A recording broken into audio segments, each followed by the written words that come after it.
qu'on s'entende sur la base, les fondamentaux, là où la chute ou la déstabilisation de la RDC a commencé, les projets initial, le projet originel de Museveni, ça commence par là.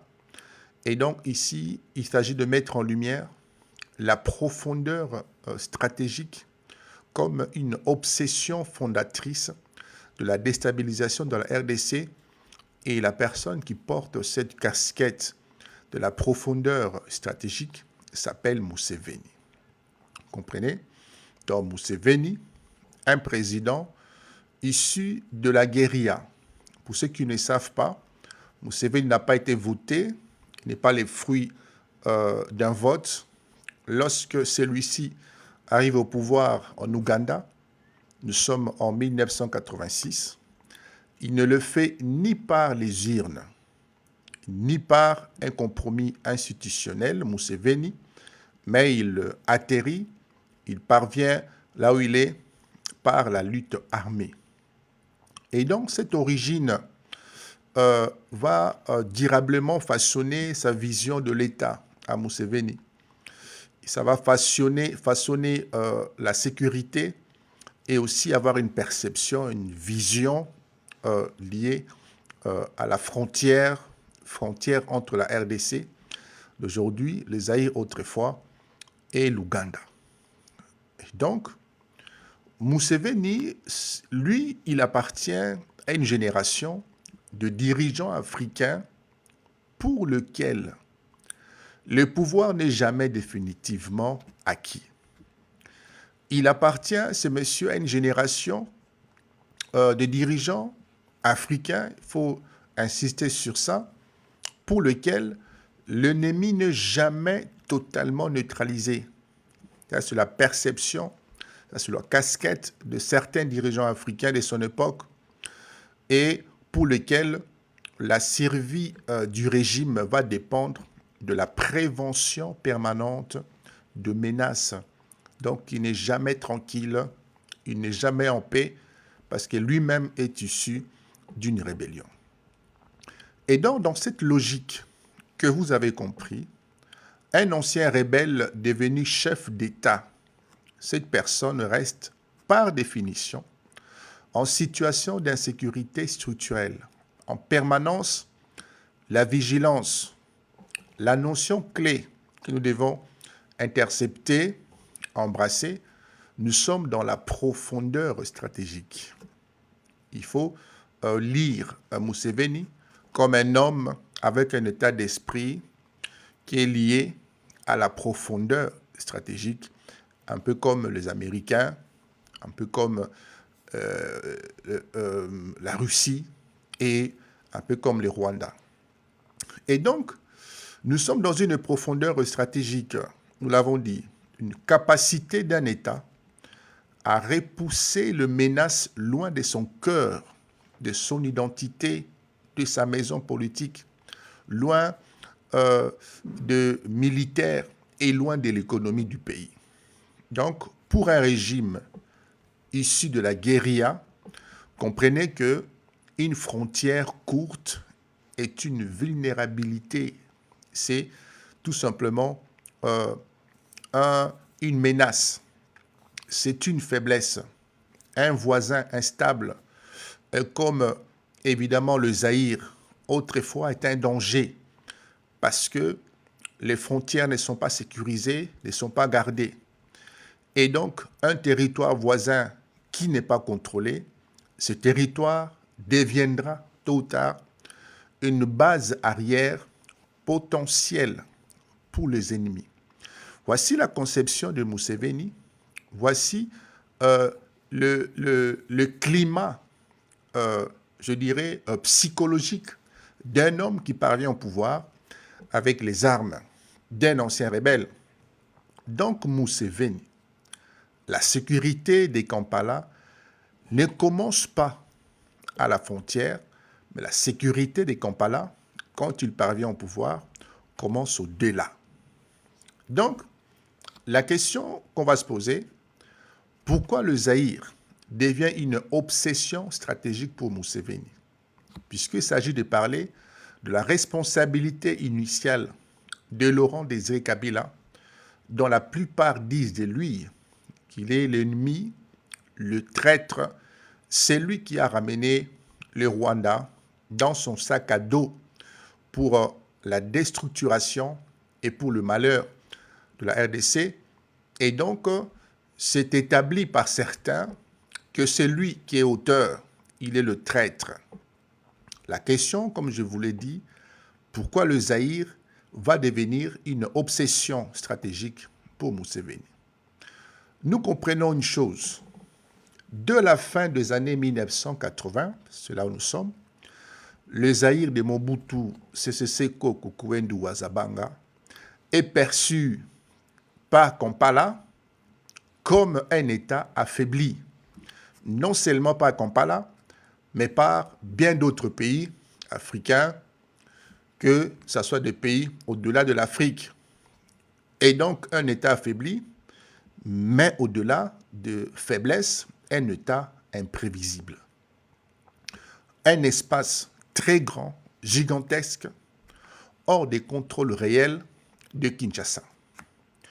Et donc Kampala perçoit le Zaïre comme un espace dangereux, un refuge potentiel pour des groupes armés hostiles, des opposants ougandais, il y en a eu, nous parlons des ADF, et bien d'autres, des forces manipulables par des puissances tierces. Donc, 1980, le Zaïre de Mobutu est perçu par Museveni comme une grande faiblesse, parlant de nos frontières. Donc, le nord Kivu est devenu alors un point central, un traumatisme. Museveni ne dort plus, ne dort pas, parce que le risque, lui, un ancien rebelle, de se réveiller sous des balles, sous escorte d'une rébellion, parce que lui-même fut rebelle, donc il connaît comment les choses se passent. Et donc, le Nord Kivu devient alors un point central. Proximité géographique directe avec l'Ouganda. Ça, c'est la peur de Museveni. Des porosités de frontières et une faiblesse de l'administration zaïroise. Ça, c'est un fait.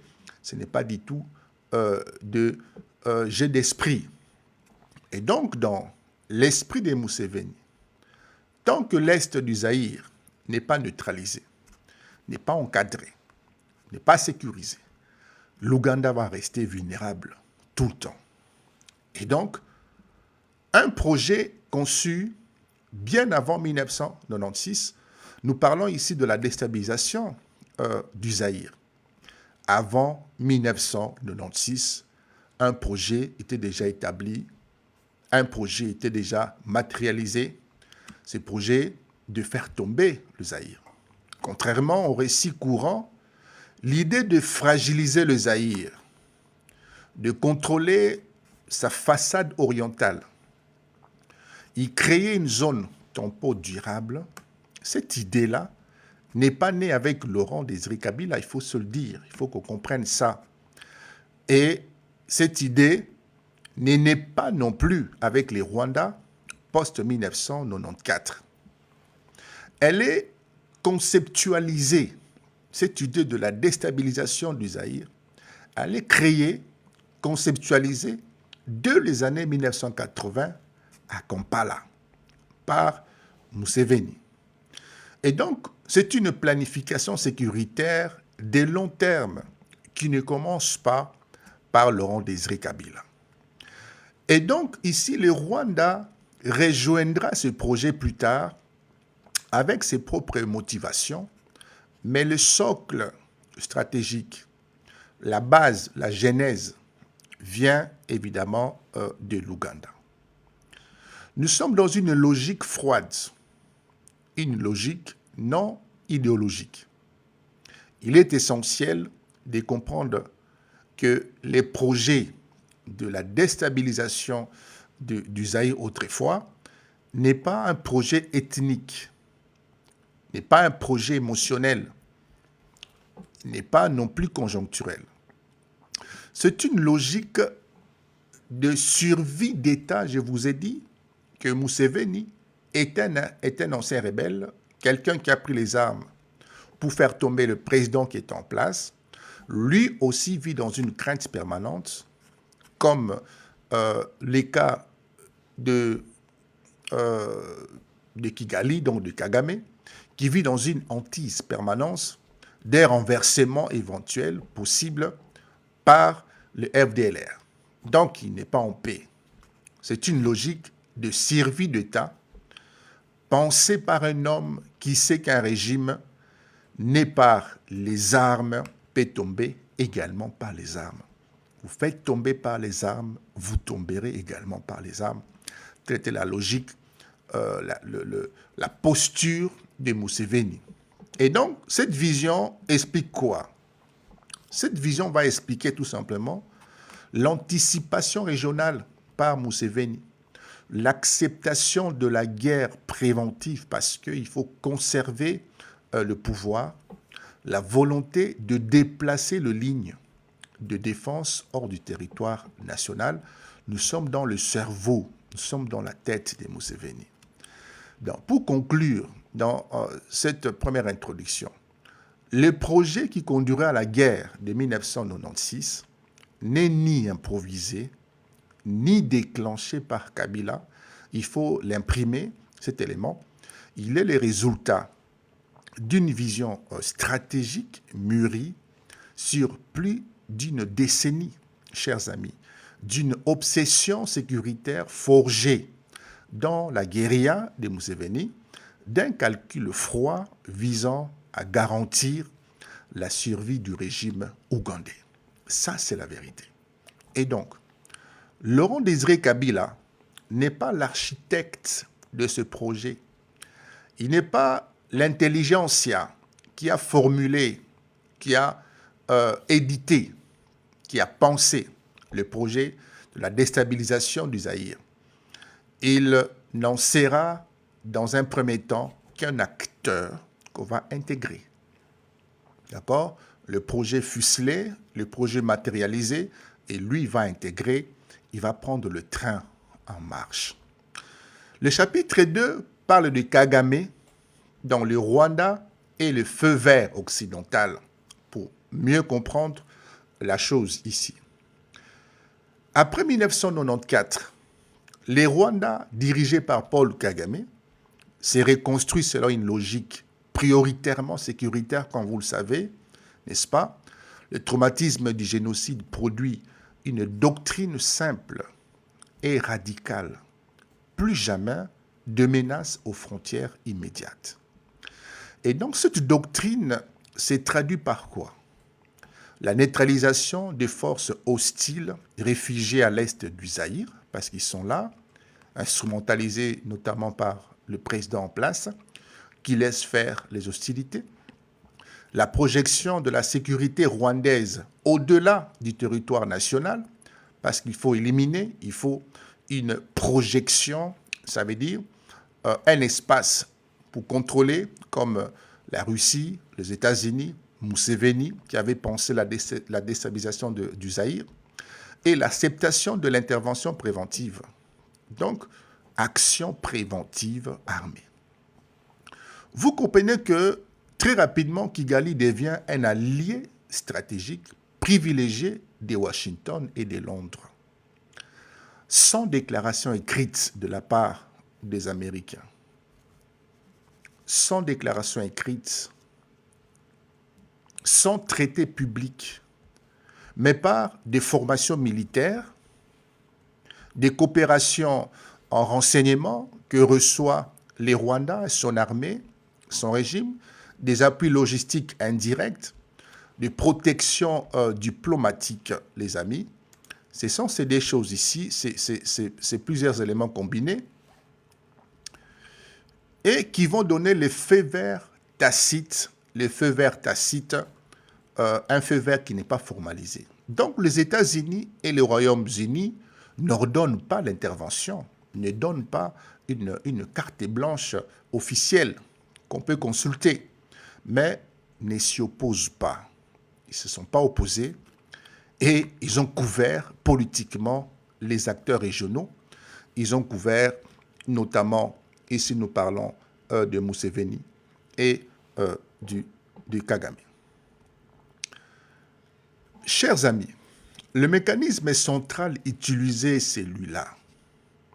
Négation crédible, ça veut dire, il permet aux puissances occidentales de bénéficier des résultats stratégiques qui seront des conséquences d'une attaque sur le Zaïre, d'éviter toute responsabilité juridique ou politique, de préserver une image officielle de neutralité.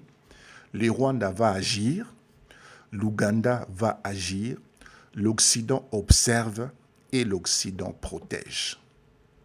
Donc, nous sommes dans la profondeur stratégique rwandaise à l'ouest.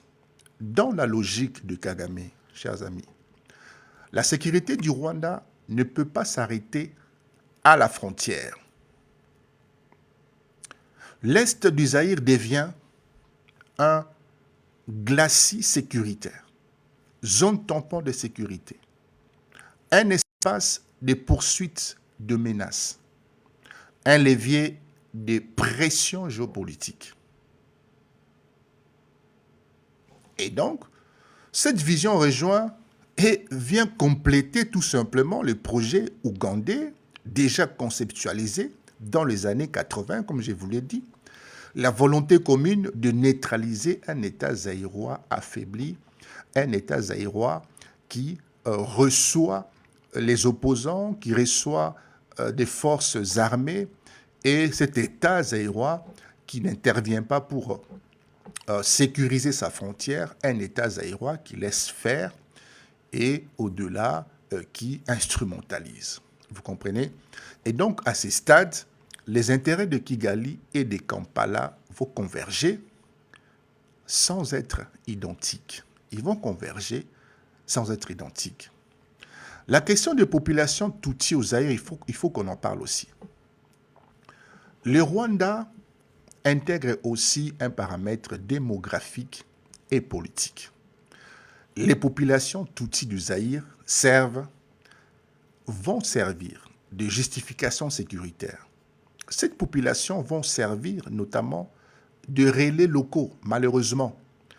Cette population Banyamulenge vont servir notamment de profondeur démographique indirectement parlant. Donc, c'est un levier démographique stratégique pour Kigali. Il ne s'agit pas d'un discours humanitaire.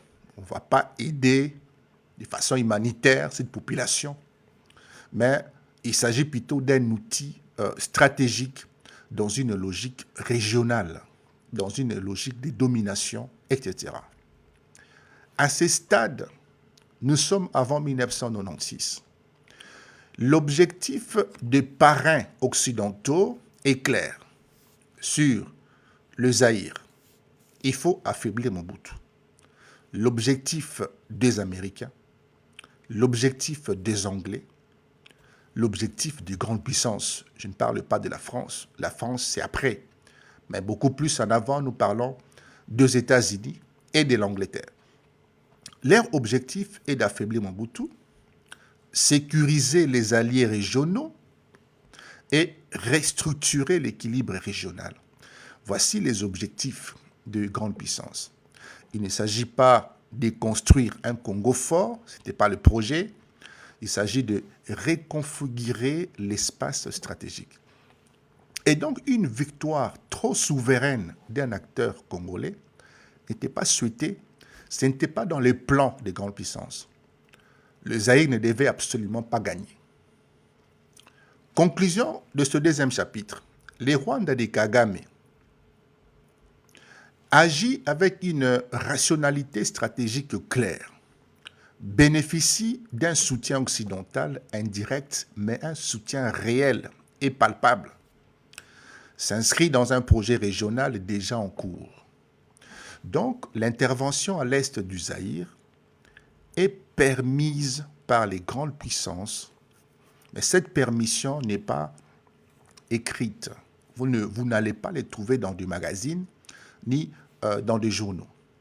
L'intervention à l'est du Zaïre est encadrée politiquement par les grandes puissances, mais les grandes puissances ne l'ont pas assumée. L'intervention à l'est du Zaïre est compatible avec les intérêts occidentaux. Donc, pour terminer ce deuxième chapitre, Laurent Désiré Kabila n'entrait donc pas dans un vide, mais dans un dispositif régional et international déjà verrouillé depuis les années 1980. Vous comprenez? Alors, Mobutu, face au nouvel ordre post-guerre froide, qu'est-ce que Mobutu ne comprenait pas? À la fin de la guerre froide, Mobutu gouverne un État affaibli, mais reste convaincu d'un principe hérité de décennies précédentes. Il est convaincu que le Zaïre demeure un pilier stratégique de l'Occident en Afrique centrale.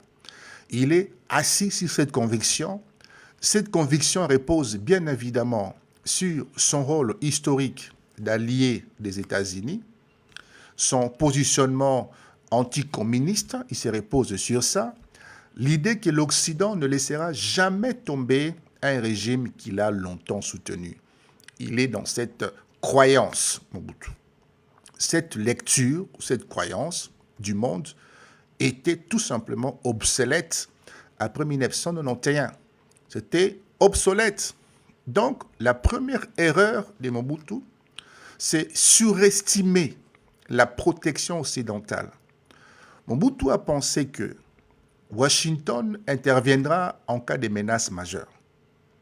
Paris agira certainement par réflexe france-africain. Il s'est dit que Bruxelles défendra l'ancien Zaïre. Et il était dans l'excès de confiance stratégique, Mobutu. Or, après la fin de la bipolarité Est-Ouest, le Zaïre n'est plus indispensable. Cette lecture, Mobutu l'avait ou alors ignorée. Mobutu est devenu un fardeau politique pour l'Occident, pour les Américains, les Anglais, etc. Donc, la priorité occidentale était plutôt la stabilisation de la région et non la survie d'un homme. C'était changé. Donc, l'Occident ne protégeait plus les régimes, il cherche beaucoup plus la protection de l'équilibre régional. Donc, le paradigme avait changé. La deuxième erreur que Mobutu va commettre, c'est de sous-estimer la coalition régionale. Mobutu va analyser les tensions régionales comme des crises périphériques, des rivalités locales sans coordination durable. Il ne perçoit pas alors, en ce moment-là, il n'a pas identifié la convergence stratégique entre l'Ouganda et le Rwanda. Il ne perçoit pas en ce moment-là l'alignement tacite avec les puissances occidentales. Il ne lit pas, n'a pas cette lecture. Il ne perçoit pas non plus la maturité militaire croissante de ces deux États. Et donc, il a sous-évalué la menace réelle qui était à ses frontières. Mobutu regardait l'Est comme une marge, alors que c'était devenu le centre du danger. Donc, une erreur de perception, une erreur de lecture. L'armée zaïroise était une illusion de puissance que d'autres puissances, notamment le Rwanda et l'Ouganda, avaient compris. Ils avaient une lecture froide, réelle de la dimension numérique de l'armée et aussi de la faiblesse structurelle de cette armée. Donc, ils connaissaient l'armée zaïroise. Sur le papier, évidemment, les Zaïres disposaient d'une armée nombreuse, des moyens matériels hérités et aussi d'un territoire immense, alors qu'en réalité, le commandement était désorganisé, la loyauté était achetée, non construite, et aussi l'absence de doctrines militaires cohérentes. Donc, une force creuse, apparente, mais inefficace. Face ici à des armées plus petites, mais disciplinées, parce qu'ils ont fait leur épreuve, et l'élision, évidemment, va s'effondrer rapidement, parce que en face, évidemment, deux petits pays, mais entraînés, disciplinés et accompagnés par les grandes puissances, notamment par les Américains. Et donc, lorsque l'offensive commence, chers amis, Mobutu, il voit une rébellion locale. Mobutu pense pouvoir gagner du temps. Il attend une médiation internationale de la part des grandes puissances. Or, il s'agissait tout simplement d'une opération régionale coordonnée, d'un projet mûr depuis des années. Et ces projets mûrs depuis des années étaient soutenus indirectement par l'Occident. Quand je dis l'Occident, soutenu par les Américains, qui ne voulaient plus garder Mobutu, soutenu par Londres. Chers amis, et donc, Mobutu va identifier la menace trop tard, une prise de conscience tardive. Quand Mobutu comprend effectivement la nature réelle du conflit, il est déjà trop tard. Vous comprenez? Et donc, la chute de Mobutu n'est pas soudaine, ni mystérieuse, ni uniquement militaire. Elle est la conséquence d'erreurs stratégiques accumulées, malheureusement, d'une mauvaise lecture du nouvel ordre mondial après la chute du mur de Berlin, après l'effondrement de l'URSS. Mobutu n'a pas la lecture réelle de ce qui se passe, les grands enjeux. Mobutu chute tout simplement à cause de tous ces éléments et aussi d'un isolement diplomatique profond initié par les grandes puissances. Mobutu tombe moins parce qu'il est attaqué par les Rwandais ou par l'Ouganda, mais parce qu'il n'est plus défendu par les grandes puissances. La conclusion de ce troisième chapitre, Mobutu n'est pas vaincu par la force brute seule. Mobutu est vaincu par une lecture dépassée des alliances, une armée vidée de sa substance et aussi une incapacité à comprendre les mutations géopolitiques régionales. Et donc cette double erreur ouvre un vide politique. C'est dans ces vides que Laurent Désiré Kabila va s'insérer. Vous comprenez? C'est dans ces vides que Laurent Désiré Kabila va venir se plonger. Alors, contrairement au récit, contrairement à ce qui se raconte, voilà pourquoi j'ai mis si Kabila a été un traître, pourquoi l'ont-ils éliminé? C'est un peu un thème provocateur. Contrairement évidemment au récit qui le présente comme une création soudaine de 1996, Laurent Désiré Kabila est un acteur politique de longue date. Donc, qui commence sa carrière politique depuis les années 1960. Kabila connaît le dynamique de l'Est. Kabila, il a observé les jeux régionaux. Il est complètement acclimaté. Il a survécu à plusieurs cycles de pression ou de répression. Kabila n'est ni naïf, Kabila n'est ni inexpérimenté, ce n'est pas un bébé politique. Kabila, il comprend les rapports de force, même lorsqu'ils lui sont défavorables, il est en phase avec la réalité du moment et au moment où il est approché par les ennemis de la RDC, Kabila sait parfaitement que les projets d'abord ougandais, il le sait. Il sait que ces projets pensés par Yoweri Museveni, il sait parfaitement que ces projets étaient renforcés ensuite par les Rwandais de Paul Kagame. Et il le sait notamment que ces projets est toléré, voire facilité, approuvé par les grandes puissances occidentales. Donc, il sait également que les Congo n'est pas l'objectif final. Ok? L'objectif final, mais le théâtre d'une réconfiguration régionale, il le sait. Et donc, entrer dans ces projets, parce qu'on vient le trouver, on vient le solliciter, des acteurs ont témoigné. Museveni a parlé de ça. Kabarebe aussi a parlé de ça, que c'était quelqu'un qui était dans les oubliettes, il faisait ses business, ses trafics d'or, diamants, etc. Donc quelqu'un qui était totalement effacé du paysage politique, et on est parti le chercher pour justement donner une coloration, un visage du fils Zahir. Et donc, c'est quelqu'un qui monte dans un train en marche.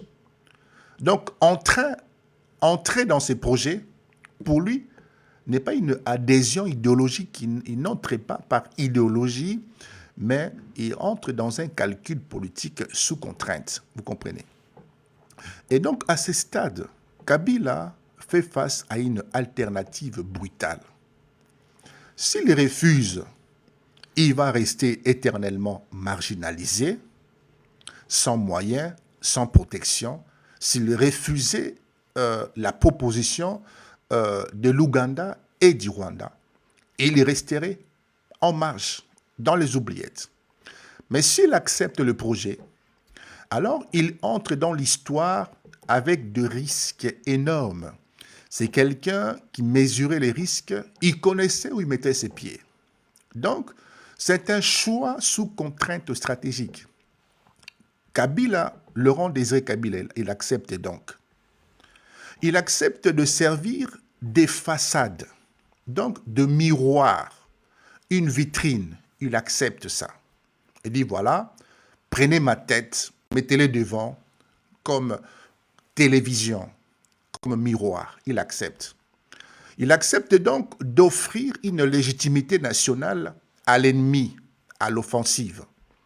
Il accepte donc de fédérer localement des forces disparates.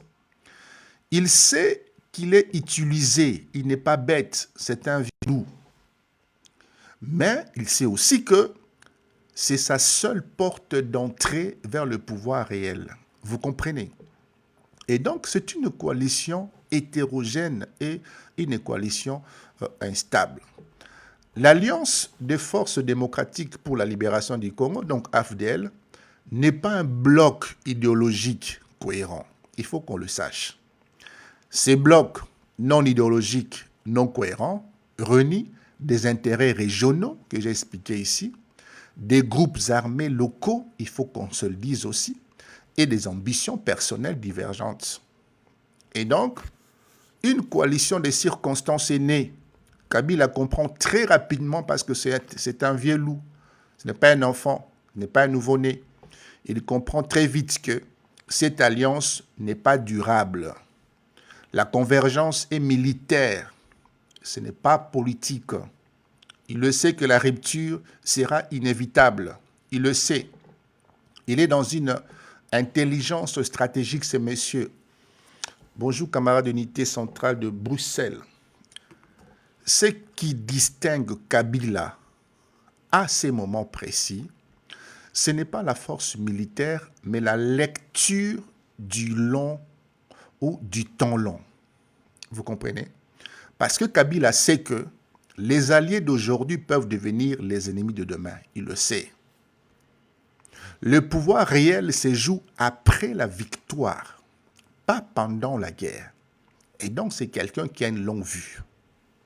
Celui qui contrôle l'État va contrôler la suite des choses. Il le sait. Donc, il est dans une patience stratégique. Chers amis, Kabila ne cherche pas à gagner la guerre pour les autres. Ce n'est pas son but. Il cherche plutôt à se positionner pour l'après-guerre. Vous comprenez? Donc Kabila accepte une relation déséquilibrée, dépendante militairement parce que lui n'a pas d'armée, dépendante en termes de la logistique, parce qu'il n'a pas la logistique, et dépendante diplomatique, parce que ce sont les autres qui couvrent l'action ou l'agression couvert par Londres, couvert par les États-Unis. Il accepte cette dépendance diplomatique, mais il n'accepte pas la tutelle politique permanente. Il n'accepte pas la perte de souveraineté. Il n'accepte pas la remise en cause de l'intégrité territoriale. Donc cette limite, il la fixe dès le départ, même s'il ne peut pas encore l'imposer. Vous comprenez? Et donc la conclusion de ce 4e chapitre, Laurent Désiré Kabila n'entrait pas dans le projet par naïveté, n'adhère pas à ses objectifs profonds. Kabila va utiliser ce projet comme un levier d'accès au pouvoir. Son but est, vous voulez m'utiliser, moi je veux également vous utiliser. Il ne le dit pas clairement, mais il rentre avec un projet d'accession au pouvoir parce qu'il sait que c'est lui qui va s'asseoir sur la chaise présidentielle, c'est celui-là qui va diriger les choses. Donc, il joue un jeu dangereux, conscient que la rupture viendra et que cette rupture aura un coût. Vous comprenez? À ce stade, la confrontation est différée demain, dans une année. Et cette confrontation ne sera pas évitée. Il le sait. Le chapitre 5, c'est la proclamation présidentielle, la surprise stratégique évidemment. À mesure que l'AFDL progresse vers Kinshasa, un scénario implicite se dessine du côté des parrains régionaux et internationaux. Une transition politique contrôlée. Ce qui est décidé au-delà du contrôle de Kabila. Un leader congolais temporaire ou encadré.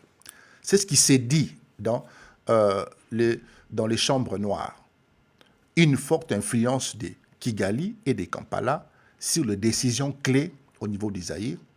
Ce qui s'est dit ailleurs, une reconfiguration de l'État congolais compatible avec les intérêts régionaux. C'est ce qui s'est dit. Et donc, dans ce schéma, Laurent Désiré Kabila est perçu comme quoi? Comme un vecteur, il est perçu comme un visage congolais, comme l'est aujourd'hui notre ami Nanga, mais pas comme l'homme appelé à concentrer les pouvoirs.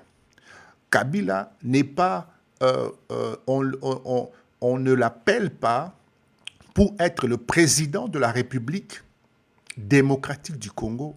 C'est juste un visage pour dire c'est un Congolais, mais c'est quelqu'un d'autre qui devrait prendre sa place. Vous comprenez? Et donc, dans ce schéma, il est perçu comme un vecteur, un visage congolais, mais pas comme l'homme appelé à concentrer les pouvoirs. Et vous comprenez par là que en mai 1997, à l'issue de la chute de Mobutu, Laurent Désiré Kabila se proclame président de la République sans en informer qui que ce soit. Cet acte est fondamental pour 3 raisons. Il est unilatéral, il ne dit rien, c'est-à-dire il ne se concentre pas, il ne consulte pas Museveni, il ne consulte pas Kagame. C'est une décision unilatérale, il est très rapide, il est non négocié avec ses alliés militaires. Et donc, c'est une affirmation unilatérale de l'autorité. Il impose, il s'impose. Kabila ne demande pas la validation de Paul Kagame, ni celle de Museveni. C'est un choc stratégique pour les parrains, pour les États-Unis. C'est un choc stratégique pour Londres. Donc cette proclamation provoque un choc stratégique immédiat, une rupture imprévue de l'équilibre attendu, parce que ce n'est pas de ça que les grandes puissances attendaient. Les alliés comprennent alors que Kabila ne se contente pas d'un rôle de transition. Il attend incarner l'État congolais. Il vise la centralisation réelle du pouvoir. Et à cet instant précis, Kabila change de statut des partenaires utiles, il devient un acteur autonome. Vous comprenez? Et pour Kigali et Kampala, cette proclamation signifie tout simplement une perte de contrôle politique. Okay? L'incertitude sur l'avenir des accords implicites. Les gens parlent de l'accord de l'Omera, etc.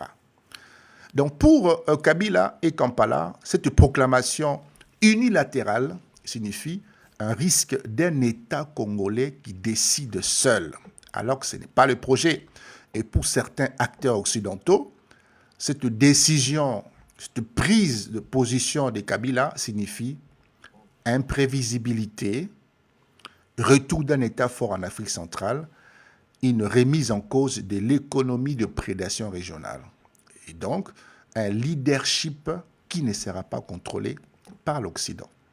Et donc, ce n'est pas l'homme qui inquiète, c'est ce qu'il pourrait devenir qui inquiète. Vous comprenez? Et donc, dès la première semaine, Kabila envoie des signaux clairs, discours de souveraineté, il s'établit, il s'impose, rejet de toute tutelle étrangère, il veut décider de le président, il vient de la famille de Lumumba, volonté de restructurer l'appareil d'État, il annonce la reconstruction de l'armée nationale, Kabila annonce la reprise des contrôles des institutions, une ligne politique centralisée. Ces signaux confirment aux alliés que la phase d'instrumentalisation est terminée. Vous comprenez? Et donc, à ce stade-là, la rupture n'est plus encore militaire. La rupture n'est plus militaire, elle est politique. La rupture devient symbolique, la rupture devient stratégique. Donc, une confrontation différée, mais inévitable. Les alliances se tiennent encore en apparence, mais la confiance est rompue. Et donc, comprenez ceci, la proclamation présidentielle de Laurent Désiré Kabila n'est pas un détail protocolaire, c'est l'acte fondateur de la rupture. En se proclamant président sans consentement extérieur de ses proches, c'est-à-dire de ses alliés, il a confirmé la souveraineté congolaise, il a bloqué les scénarios régionaux initialement mis en place par les grandes puissances et il s'est placé des faits sur une trajectoire de confrontation, c'est-à-dire l'ennemi numéro 1 des grandes puissances. À partir de ce moment-là, sa survie politique était compromise. Vous comprenez? Et donc, Laurent Désiré Kabila n'a pas abordé la question du Kivu comme un terrain vierge. Parce qu'il connaît l'histoire, je vous l'ai dit tout à l'heure. Histoire longue du Zaïre, marquée, cette histoire, par les politiques coloniales belges, des classements ethniques, l'absence de clarification durable sur la nationalité, qui sont-ils, c'est Banyamulenge, Kabila le sait, les tensions récurrentes entre autochtones et populations venues des hauts plateaux, Kabila est informé de tout ça.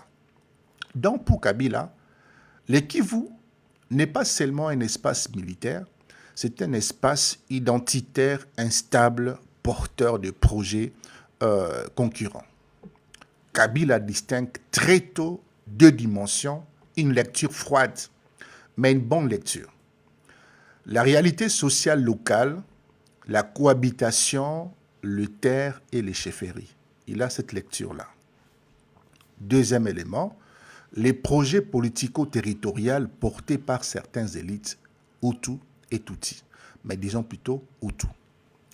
Il sait qu'une partie des élites Banyamulenge défendent l'idée d'une antériorité exclusive sur les territoires.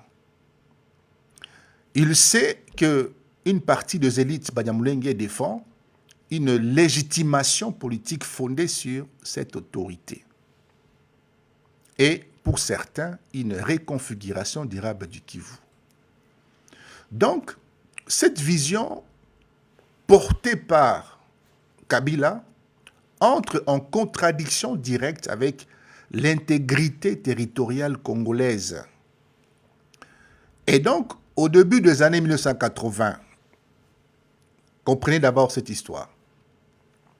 Une lettre a été adressée à l'Organisation des Nations Unies avec copie envoyée à Kinshasa. Et cette lettre est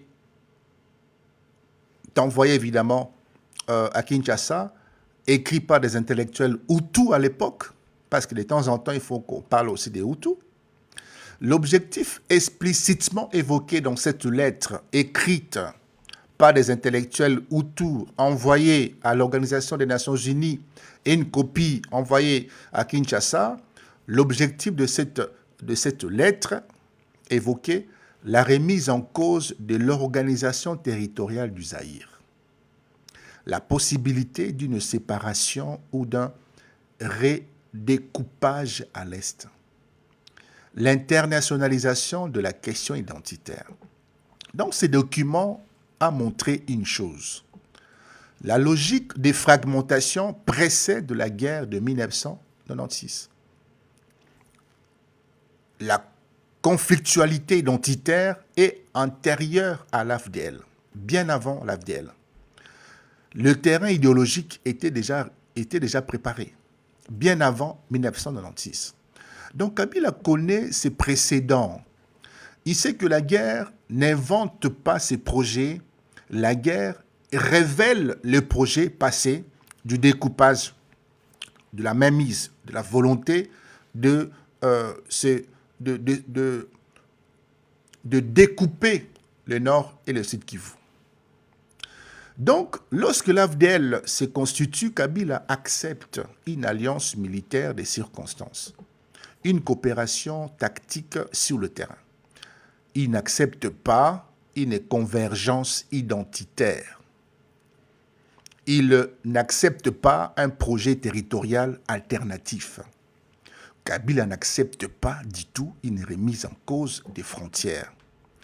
Et donc, cette divergence va créer une méfiance réciproque. Kabila se méfie des Banyamulenge, qu'il connaît depuis les années 60. Les Banyamulenge perçoivent sa volonté de centralisation, ils le voient. Et Laurent Désiré Kabila, et lorsque ce monsieur met fin à la présence militaire étrangère, affirme la souveraineté de l'Est, vous allez comprendre qu'une partie significative des combattants qui l'ont accompagné, Banyamulenge, vont aussi quitter les Congo et régions de Kigali sous l'autorité de Paul Kagame. Ce fait est central car il démontre que la loyauté n'était pas d'abord nationale et l'allégeance était régionale et sécuritaire et la rupture était structurelle et pas conjoncturelle. Les amis, pour Laurent Désiré Kabila, la question Banyamulenge devenait une ligne rouge stratégique. Aucune autonomie territoriale imposée, aucune armée parallèle devait être tolérée, aucune identité instrumentalisée contre l'État. Et donc, c'est la primauté absolue de l'État. S'il a signé l'accord de Lomera, cher ami, c'était une stratégie pour accéder à la magistrature suprême et puis imposer maintenant la loi d'un fils du pays. Parce que cette signature, ces accords n'ont pas été signés par un chef d'État, ça a été signé par une personne considérée par Kinshasa comme un rebelle. Vous comprenez? Donc c'était des accords entre le rebelle soutenu par d'autres forces. Ça n'avait aucune valeur institutionnelle, donc c'était un piège. Il a été utilisé, lui les a également utilisés. Les amis, cette position le place en conflit ouvert avec Kagame, en rupture avec les projets régionaux et en opposition frontale avec toute logique de balkanisation. Comprenez ceci, le facteur Banyamulenge n'est ni secondaire ni ethnique au sens simpliste, il est politique, territorial et stratégique. Donc, Kabila comprend que sans contrôler l'Est, sans la clarification identitaire, sans primauté de l'État, le Congo deviendra fragmentable à l'infini. Il les comprend? Et donc, en refusant cette trajectoire, il ferme définitivement la porte à ses anciens alliés et va accélérer sa mise à mort, va accélérer sa mise en danger. Vous comprenez? Nous allons un peu clarifier cette mise en danger parce qu'il faut qu'on le comprenne bien. Kabila savait-il qu'en rompant avec Kagame, savait-il qu'il rompait avec l'Occident? Voici une fenêtre qu'on ouvre pour comprendre la psychologie de Kabila. Kabila connaissait les jeux régionaux, mais pas toute la doctrine occidentale. Cet élément ou ces pans des connaissances manquaient évidemment à notre héros national, parce que moi je dis, j'insiste que ce monsieur était un héros national. Il faut être très précis à ce niveau-là. Laurent Désiré Kabila connaissait parfaitement le projet ougandais de Museveni. Il connaissait parfaitement les projets sécuritaires rwandais de Kagame. Les logiques des profondeurs stratégiques régionales, il les connaissait. Il avait aussi entre ses mains le risque de balkanisation de l'Est. Il le savait. En revanche, il ne mesurait pas totalement ou pas à temps que Kagame n'était pas seulement un allié régional. OK? Mais un pivot stratégique de la nouvelle doctrine occidentale en Afrique centrale après 1999. Je reprends. En revanche, il ne mesurait pas totalement que Kagame n'était pas seulement un allié régional pour l'amener, évidemment, à accéder à ses objectifs stratégiques. Il ne savait pas que celui-ci était un pivot stratégique de la nouvelle doctrine occidentale en Afrique centrale après 1991. Donc, autrement dit, Kabila voyait des acteurs régionaux, il ne voyait pas encore un système global qui était déjà verrouillé. Kabila était un homme formé politiquement dans les années 60-70, marqué par la colonisation, nourri par le tiers-mondialisme, influencé par la logique du droit international classique, dont la plupart aiment chanter. Kabila résonne encore partiellement avec les catégories suivantes: souveraineté de l'État, médiation internationale, rôle équilibrant de l'Europe, la Belgique, la France, les États-Unis, arbitrage moral de l'ONU.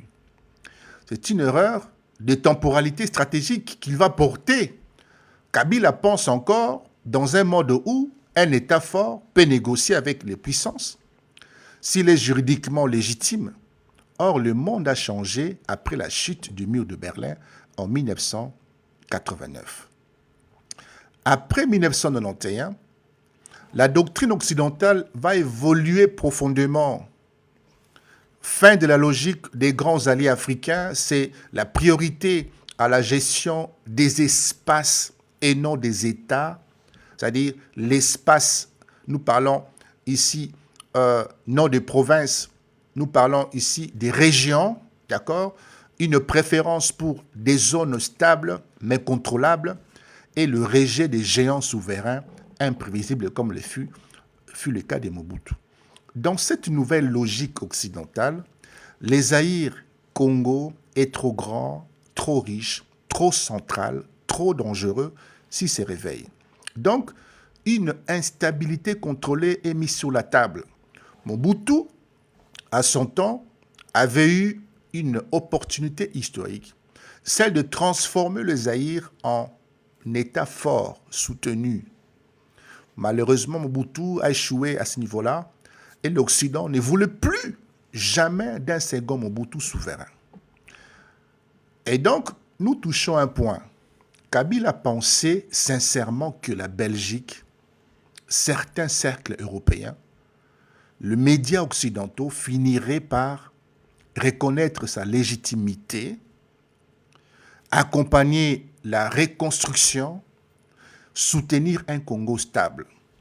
Et donc, c'est pour cela qu'il a voyagé un peu partout, Belgique, France, etc.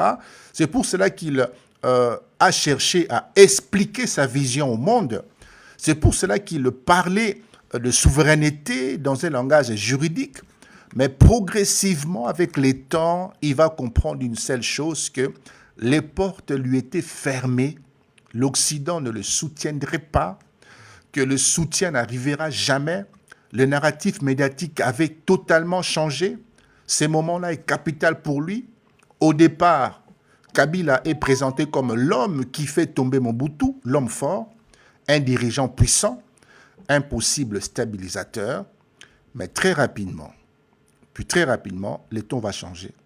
Les médias occidentaux commencent à parler de l'autoritarisme, dérive dictatoriale, fermeture politique, donc un basculement du récit médiatique. Tout d'un coup, il se retrouve un peu comme Mobutu, abandonné de ses alliés.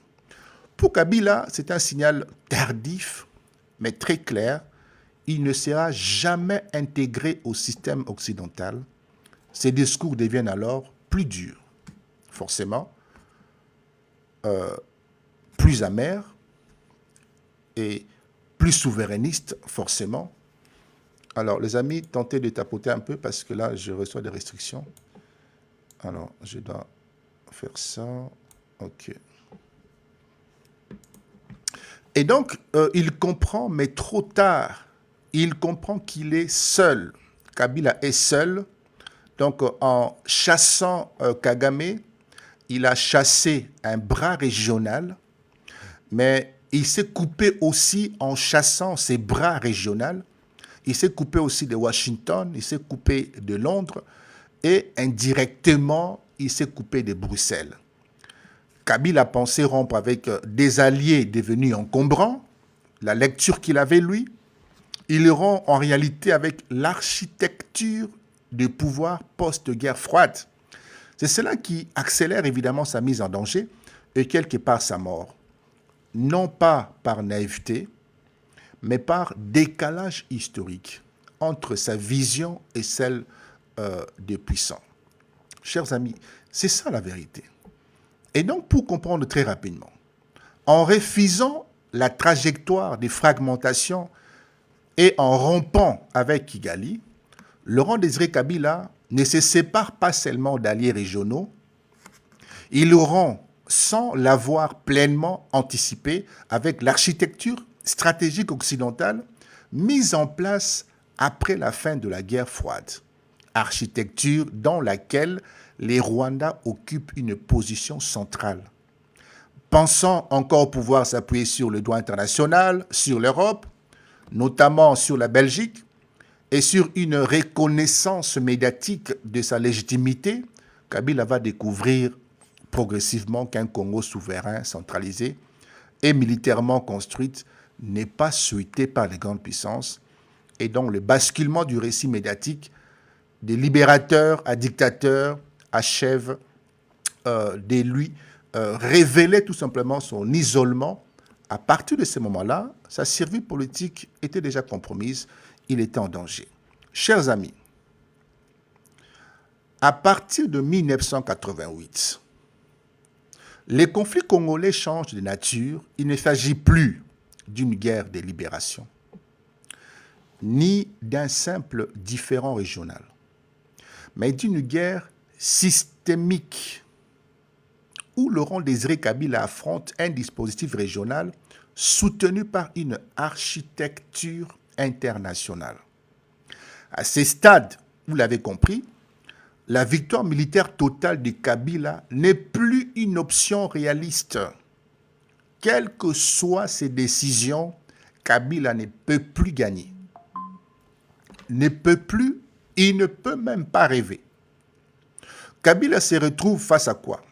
Face à un Kagame, à un Museveni, deux États formés militairement par les États-Unis, soutenus en renseignement, protégés diplomatiquement par les États-Unis et les Royaumes-Unis.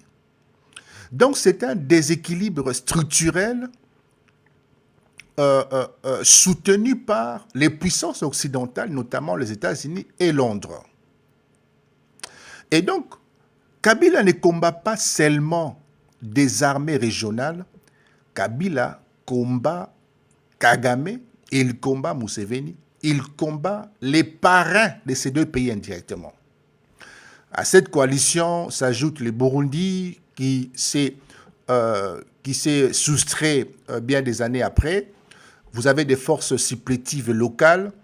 Vous avez également une pression diplomatique constante, même lorsque Kabila reçoit les soutiens militaires de l'Angola, l'appui de la Namibie et un engagement ponctuel du Zimbabwe. Ces soutiens restent défensifs, tout simplement. Ces soutiens sont limités, insuffisants pour renverser l'équilibre stratégique global soutenu par les Américains et Londres. Et donc, sur le plan international, Kabila espère encore une médiation équitable, une reconnaissance de la souveraineté congolaise, un soutien européen, notamment belge.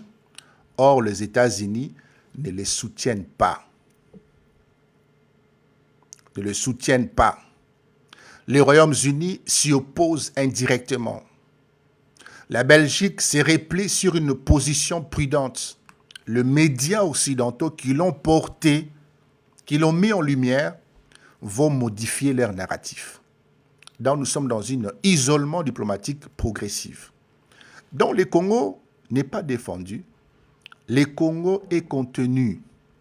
Chers amis, militairement, la guerre est coûteuse, mais politiquement, le problème est ailleurs.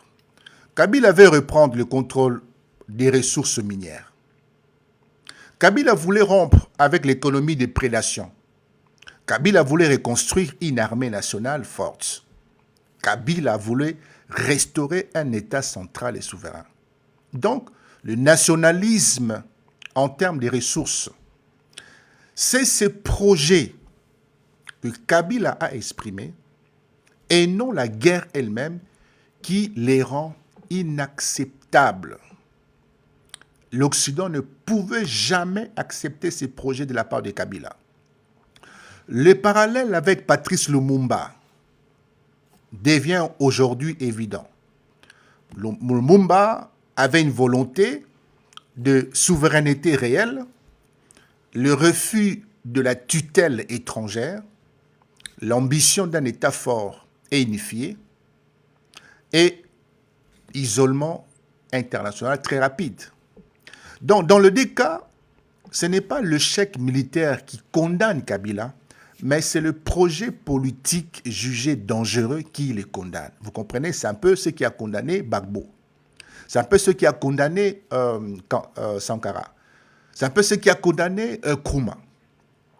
La conclusion, c'est que Laurent Désiré Kabila ne perd pas la guerre parce qu'il est faible. Il la perd parce que la configuration régionale lui était défavorable. Les puissances dominantes ne voulaient pas de sa victoire. Son projet d'État fort entrait en collision avec l'ordre post-guerre froide. Vous comprenez? Et donc, à partir de ces moments-là, la guerre n'est plus gagnable. Il ne pouvait pas gagner cette guerre avec le projet de souveraineté. La négociation était verrouillée complètement et sa disparition devenait une option stratégique pour ses adversaires. Quand on dit adversaire, en premier lieu, nous voyons les États-Unis et Londres. Comprenons une autre paire de manches ici. L'opposition congolaise était contre Kabila. Et cette opposition convergeait avec les appétits, avec le projet extérieur. En d'autres termes, de l'arrivée au pouvoir de Laurent Désiré Kabila, une partie de la classe politique congolaise bascule dans l'opposition parce qu'ils ne comprennent pas la vision ou peut-être que Laurent Désiré Kabila n'a pas raconté, n'a pas clarifié sa position.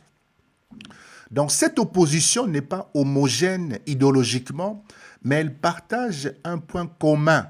Le point commun, c'est que le refus d'un pouvoir central fort, souverain et militarisé, l'opposition refuse ça. Et pour les acteurs régionaux, ça veut dire Kabila, plutôt Kigali et Kampala, cette opposition devient un levier interne indispensable. Donc, le ver est dans le fruit, volontairement.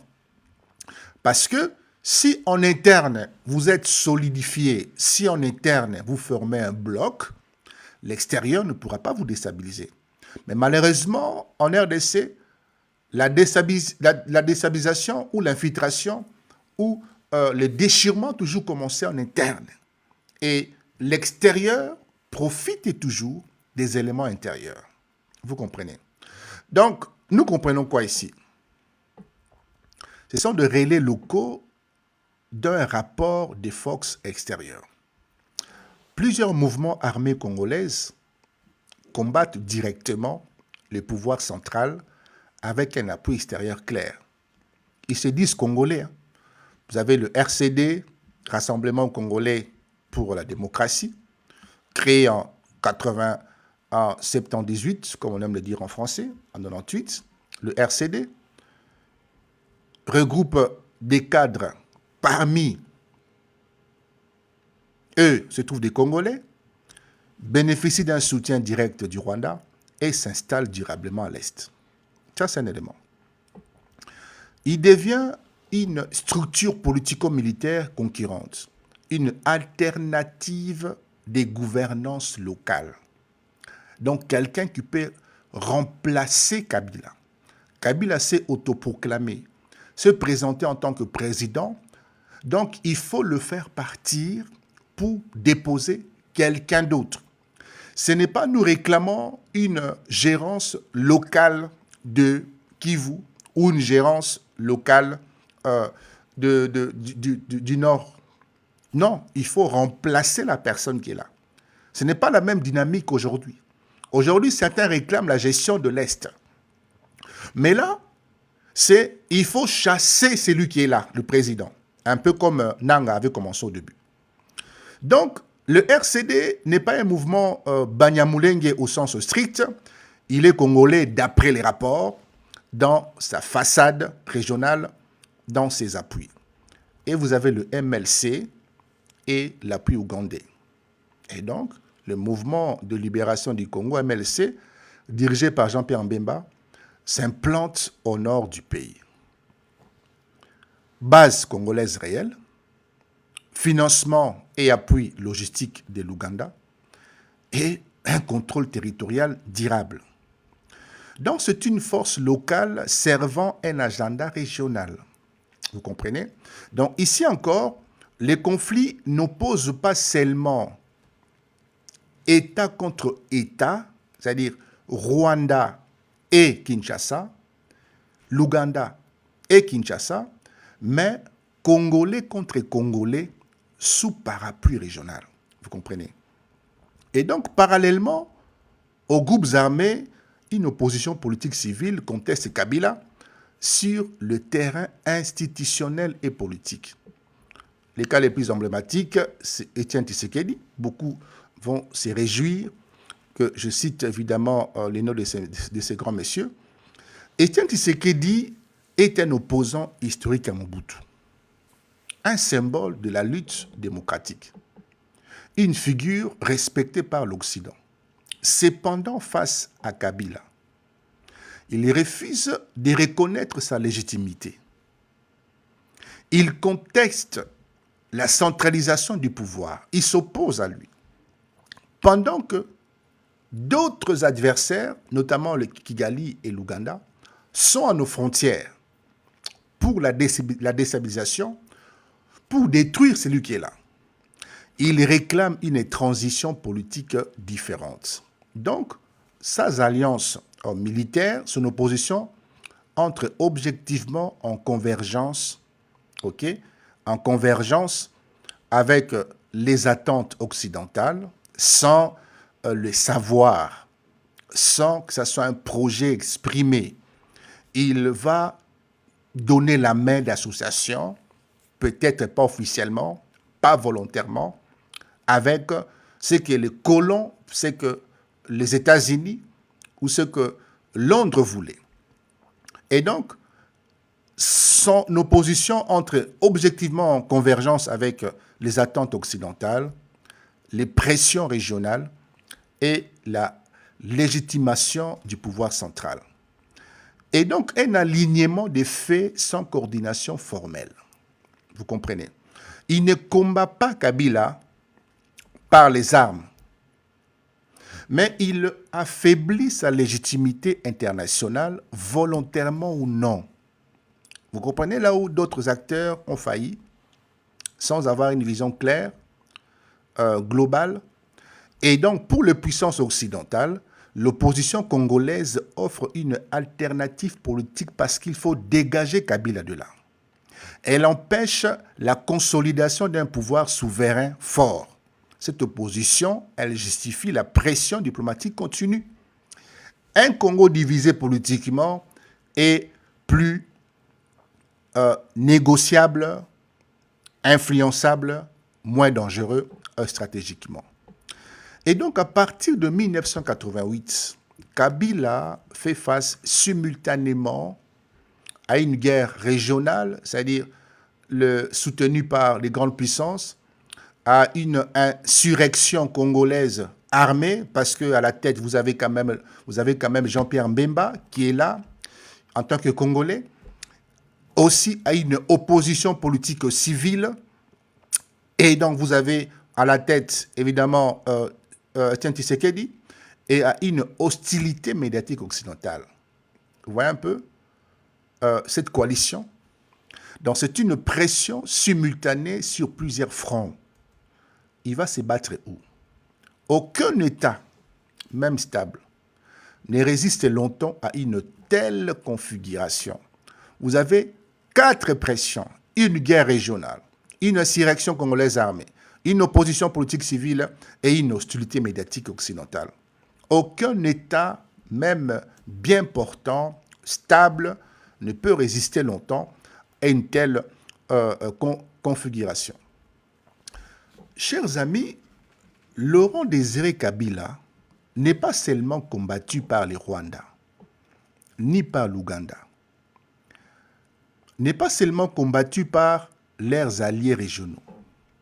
Il est aussi contesté par des Congolais armés, Jean-Pierre Mbemba, affaibli par une opposition politique interne, Etienne Tshisekedi, isolé sur la scène internationale, nous parlons de médias internationaux, des États-Unis, de Londres, la Belgique et bien d'autres. Donc cette combinaison rend sa position structurellement intenable. La question n'est donc plus s'il tombera demain, mais quand il va tomber. Comment il va tomber? Donc son sort est scellé. Son sort est scellé, il sait qu'il va mourir. Parce qu'il n'a aucun soutien en interne, il n'a aucun soutien extérieur, il a à affronter le Rwanda, il a à affronter l'Ouganda, il a à affronter l'opposition, donc c'est le monde contre lui. Il sait que son temps est compté. Pourquoi? Parce qu'il a fait le choix de la souveraineté. Il a fait le choix du contrôle de nos minéraux. Il a fait le choix de construire une armée forte. Il a fait le choix de la souveraineté et ces choix-là, l'Occident, les Américains, les Anglais, plus tard les Français, les Belges, ne pouvaient pas adhérer à ces choix. Vous comprenez? Et donc, les opposants connaissaient-ils les plans de l'Occident? Est-ce qu'ils les connaissaient? Est-ce qu'ils connaissaient les plans de l'Occident? La réponse très rapidement est non. Pas dans sa globalité. Parce que sinon, il ne s'opposerait pas à Laurent-Désiré Kabila. Et oui aussi, certains en connaissaient des fragments. Donc, il faudra distinguer 3 niveaux de conscience chez les opposants congolais. Nous avons d'abord une majorité était dans une ignorance stratégique. Donc, la plupart des opposants voyaient Kabila comme un nouveau pouvoir autoritaire, pensaient être dans un schéma classique de transition démocratique, croyaient sincèrement que l'Occident soutenait la démocratie. Ils étaient sincères parce que les Congolais eux-mêmes ont ouvert la porte à Kabila et à sa coalition croyaient que l'ONU va aller arbitrer et l'Europe jouerait un rôle d'équilibre. Ils le pensaient réellement. Ceux-là ne savaient pas qu'ils s'inscrivaient dans une logique d'instabilité contrôlée. Ils ne savaient pas. Donc des ignorants. Ils luttaient contre Kabila, pas pour un projet géopolitique régional. Deuxième position des Congolais qui savaient ou qui ne savaient pas. Une minorité lucide, mais opportuniste savait. Donc certains acteurs politiques et militaires savaient que les Rwanda et l'Ouganda n'étaient pas des simples voisins. Ils agissaient avec une couverture occidentale, ils le savaient. Kabila était devenu indésirable aux yeux de Washington et de Londres. Donc certains acteurs politiques et militaires le savaient. OK? Et donc ceux-là savaient qu'il ne fallait plus miser sur Kabila. Comme certaines personnes, au moment où Goma tombe en 2005, certains politiques au sein de l'appareil, au sein de Kinshasa, ne condamnaient plus Nanga. Vous comprenez? Ne prenaient plus position. Parce que dans leur esprit, dans leur, dans leur conscience, ils se sont dit c'est terminé pour Félix Tshisekedi, il va tomber, donc on ne se prononce plus. Vous comprenez? Et c'est la même chose avec Kabila. Certains le savaient, voilà pourquoi ils ne se sont pas prononcés. Et donc,